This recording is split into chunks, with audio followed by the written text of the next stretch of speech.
Vincent Malloy is 7 years old. He's always polite and does what he's told. For a boy his age, he's considerate and nice. But he wants to be just like Vincent Price.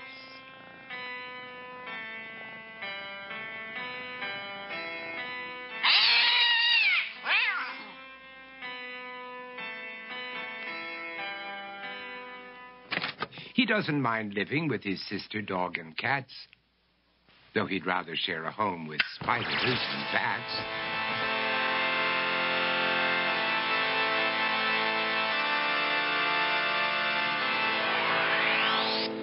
There he could reflect on the horrors he's invented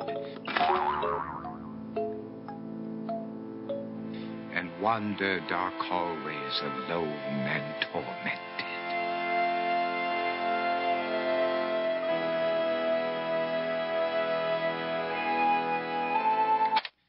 Vincent is nice when his aunt comes to see him, but imagines dipping her in wax for his wax museum.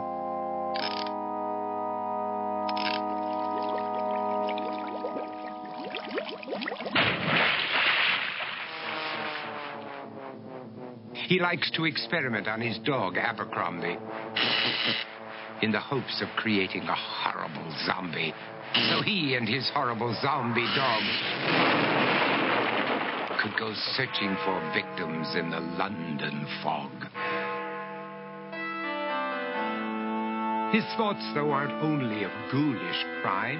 He likes to paint and read to pass some of the time. While other kids read books like Go, Jane, Go, Vincent's favorite author is Edgar Allan Poe. One night, while reading a gruesome tale, he read a passage that made him turn pale. Such horrible news he could not survive, for his beautiful wife had been buried alive. He dug out her grave to make sure she was dead, unaware that her grave was his mother's flower bed. His mother sent Vincent off to his room. He knew he'd been banished to the Tower of Doom, where he was sentenced to spend the rest of his life alone with the portrait of his beautiful wife. While alone and insane, encased in his tomb, Vincent's mother burst suddenly into the room. She said, "If you want to, you can go out and play. It's sunny outside and a beautiful day."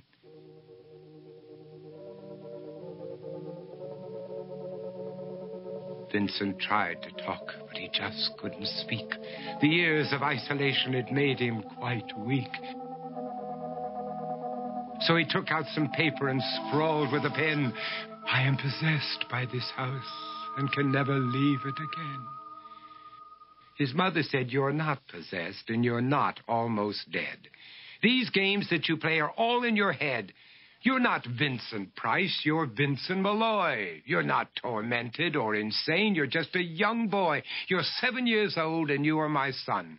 I want you to get outside and have some real fun." Her anger now spent, she walked out through the hall. And while Vincent backed slowly against the wall, the room started to sway, to shiver and creak. His horrid insanity had reached its peak.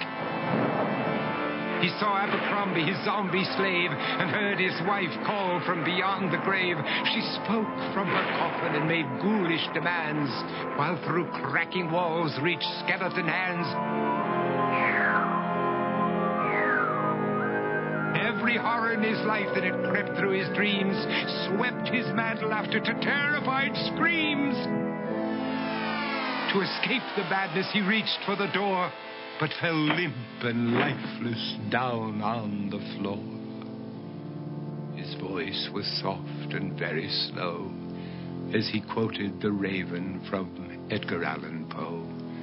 "And my soul from out that shadow that lies floating on the floor shall be lifted nevermore."